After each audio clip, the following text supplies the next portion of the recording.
Best Actor in a Leading Role. ঘোষণা করা হয়েছে ভারতের ৭১তম জাতীয় চলচ্চিত্র পুরস্কার। শুক্রবার বিকেল ৪টায় দিল্লির ন্যাশনাল মিডিয়া সেন্টারে শুরু হয় পুরস্কার ঘোষণা। একে একে ঘোষণা করা হয় পুরস্কার বিজয়ীদের নাম। ফিচার ও নন ফিচার দুটি বিভাগে আলাদা পুরস্কার ঘোষণা করা হয়েছে। এবার সেরা অভিনেতার পুরস্কার যৌথভাবে পেয়েছেন বলিউড কিং শাহরুখ খান এবং বিক্রান্ত ম্যাসি, আর সেরা অভিনেত্রীর পুরস্কার পেয়েছেন রানী মুখার্জি। শাহরুখ খান অভিনয় গুণে মুঠো মুঠো ভালোবাসা কুড়ালেও এটি তার জীবনের প্রথম জাতীয় চলচ্চিত্র পুরস্কার। এর মধ্য দিয়েই ৩৩ বছরের অধরা স্বপ্ন পূরণ হল। চলুন জেনে নেওয়া যাক এক নজরে পুরস্কার প্রাপ্তদের তালিকা। সেরা অভিনেতা জওয়ানের জন্য শাহরুখ খান আর 12 ফেলের জন্য বিক্রান্ত ম্যাসি।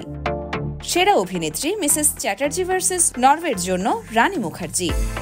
সেরা পার্শ্ব অভিনেতা পুকালামের জন্য বিজয় রাঘবন আর পার্কিং এর জন্য মুথু পেত্তাই।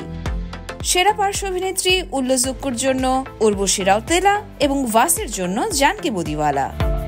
সেরা পরিচালক দ্য কেরালা স্টোরির জন্য সুদীপ্ত সেন। সেরা বিনোদনমূলক সিনেমা রকি और রানী কি প্রেম কাহানি। সেরা হিন্দি সিনেমা কাঠাল। সেরা সঙ্গীত পরিচালক প্রাণীল দেসাই। সেরা প্লেব্যাক গায়ক প্রেমিস্তন্না এবং বেবির জন্য রোহিত।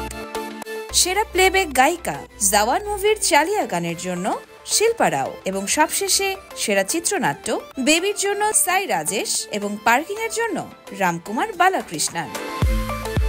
ইয়োরমা শায়ের জাহান, দেশকাল নিউজ।